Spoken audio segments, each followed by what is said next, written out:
अब आगे बढ़ते हैं, बूढ़ी काकी विश्लेषण और मूल्यांकन। इसमें भी जो सिर्फ महत्वपूर्ण बिंदु हैं हम उन्हीं को पढ़ेंगे। तो सबसे पहले देखते हैं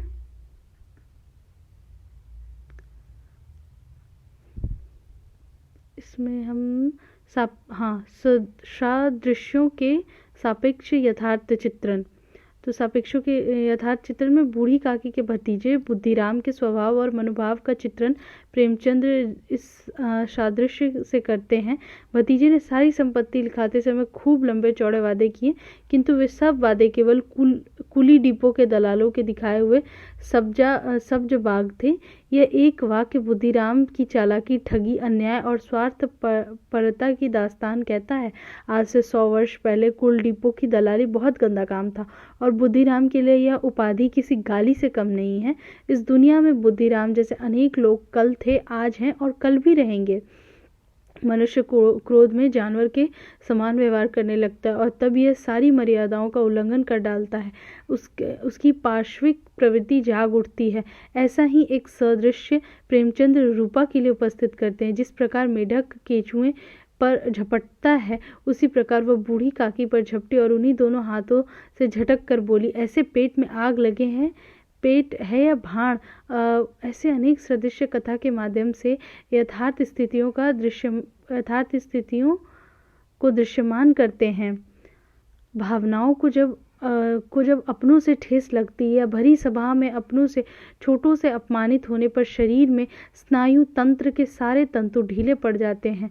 बहू द्वारा चचेरी सास का अपमान किए जाने पर ऐसी ही स्थिति से दो चार होना पड़ता। आवाज़ ऐसी कठोर थी कि हृदय और मस्तिष्क की संपूर्ण शक्तियां, संपूर्ण विचार और संपूर्ण भार उसी ओर आकर्षित हो गए थे। नदी में जब कगार का कोई वृहद खंड कटकर गिरता है तो आसपास का जल समूह चारों ओर से उसी स्थान को पूरा करने के लिए दौड़ता है।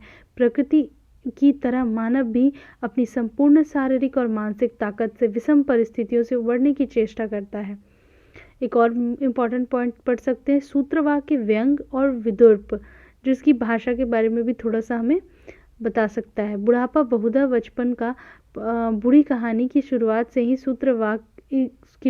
सूत्रवाक्य से होती है। बुढ़ापा बहुधा बचपन का पुनरागमन हुआ करता है। यह वाक्य संपूर्ण कहानी का सार है।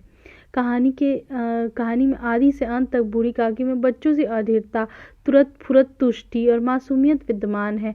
फूल हम घर में भी सूंघ सकते हैं, परंतु वाटिका में कुछ और बात होती है। आशा रूपी वाटिका लू के एक झोंके में विनष्ट हो गई। संतोष सेतु जब टूट जाता है तब इच्छा का बहाव अपरिमित हो जाता है। बुढ़ापा तृष्णा रोग का अंतिम समय, जब संपूर्ण इच्छा एक ही केंद्र पर आ लगती है। जैसे अनेक वाक्य आलोच्य कहानी की सूत्रात्मकता को उजागर करते हैं।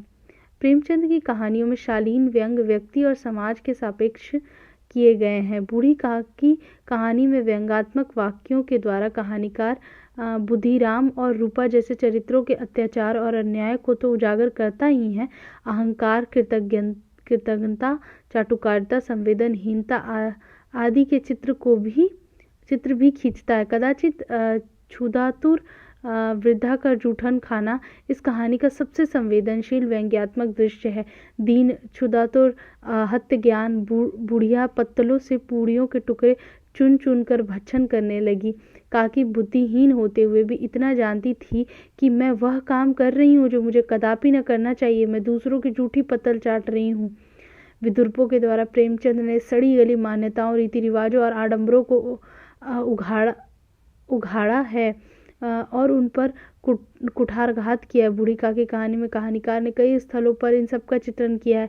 बुद्धिराम के लड़के मुखराम के तिलक के अवसर पर एकत्रित मेहमानों के वर्णन में उपहास के अनेक रंग झिलमिलाते हैं। इसी प्रकार आंगन में भोजन कर रहे मेहमानों के दृश्य के अंकन का अंदाजा भी बड़ा चुटीला है। दो एक मेहमान जो कुछ पढ़े लिखे थे, सेवकों के दीर्घाहार पर झुंझला रहे थे। वे इस बंधन को व्यर्थ और बेकार बात समझते थे। जाहिर है कि पढ़े लिखे लोग पांत तोड़कर अपने गुरूर की तुष्टि करना चाहते थे। पूरी कहानी में ऐसे स्थलों की बहुलता है। आगे देखते हैं।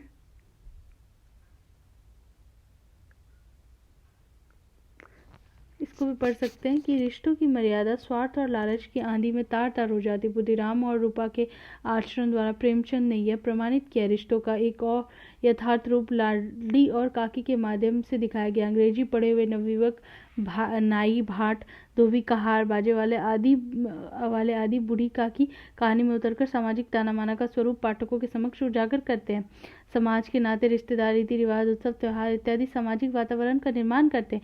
प्रेमचंद ने बुद्धिराम के पुत्र मुखराम के तिलकोत्सव के वर्णन के द्वारा एक तो सामाजिक गतिविधियों का दृश्यांकित किया, वहीं दूसरी ओर मानवीय संवेदनाओं के मामले में उसके दौरे मापदंड को दिखाया। बुद्धि रूपा अपने पुत्र के तिलकोत्सव को जिसकी बदौलत इतने धूमधाम से मना रहे, उसी को कुत्ते के समान दुत्कारते और यहाँ तक कि भूखा रखकर उसे जूठे पत्तल चाटने के लिए विवश कर देते हैं। समाज के सरोकार को चित्रित करने में पूरी स्वाभाविकता दृष्टिगत होती है। अब आगे देखते हैं। पाप पुण्य की चिंता। पाप पुण्य का अंतर्गत दोनों लालची स्वार्थी अत्याचारी पात्रों के मन में आद्यांत चलता है।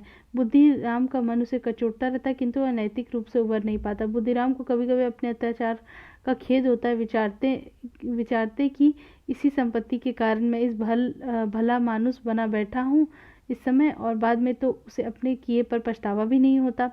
रूपा को पाप पुण्य की चिंता अधिक सताती और इसलिए उसके स्वभाव की तीव्रता बूढ़ी काकी को ज्यादा नहीं अकड़ती थी। पूरी कहानी में वह अत्याचार तो करती, किंतु अंततः काकी के क्षुधा शांत करने के तरीके को देखकर उसका जमीर जाग उठता है। रूपा को अपनी स्वार्थपरता और अन्याय इस प्रकार प्रत्यक्ष रूप में कभी न दिख पड़े थे। इस प्रकार धार्मिक आधार पर अपने पापों के प्रति वह सचेत हो जाती है। वस्तुतः पाप पुण्य की सोच मनोवैज्ञानिक धरातल पर कार्य करती है, और यदि आडंबरहीन तरीके से इस सोच का अनुपालन किया जाए तो मनुष्य की मनुष्यता जाकर भी वापस आ सकती है।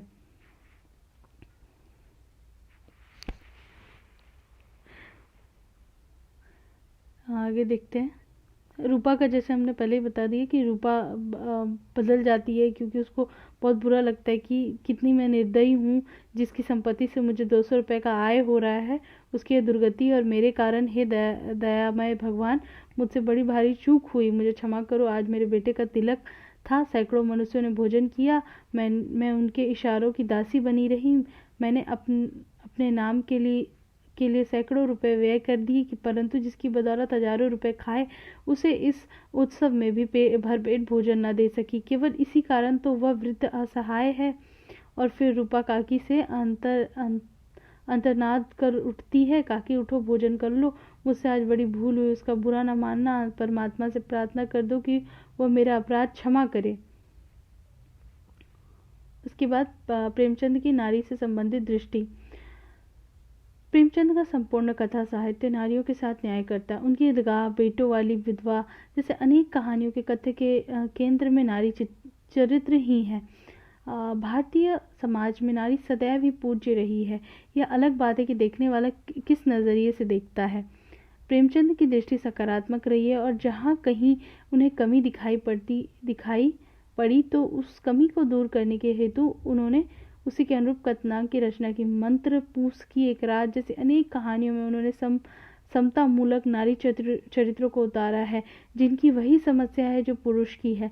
जबकि बूढ़ी काकी में एक ऐसी असहाय वृद्धा नारी की कहानी है जिसके पति व तरुण पुत्रों का निधन हो चुका है, हाँ, और अपने भतीजे को सब कुछ देने के बावजूद वह हर तरह से लाचार है।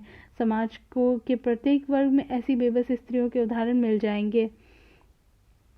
प्रेमचंद का कहानी कौशल और भाषिक सामर्थ्य है, जो कि उन्होंने कथनांक के माध्यम से हूबहू ऐसी पीड़ित असहाय विधवा वृद्ध का मार्मिक चित्र खींच दिया। यह प्रेमचंद का नारी के लिए सम्मान और आदर का भाव ही है, जो कहानी के रूप में झलकता है। अनेक व्यंग्यों और उपहासों के जरिए नारी का अपमान और तिरस्कार करने वालों की खबर भी लेते हैं, जैसे कि उन्होंने आलोच्य कहानी के बुद्धिराम और रूपा के साथ किया। निश्चित तौर पर बूढ़ी काकी नारी विमर्श की दृष्टि से एक सशक्त कहानी है। अब आगे बढ़ेंगे। बेटों वाली विधवा।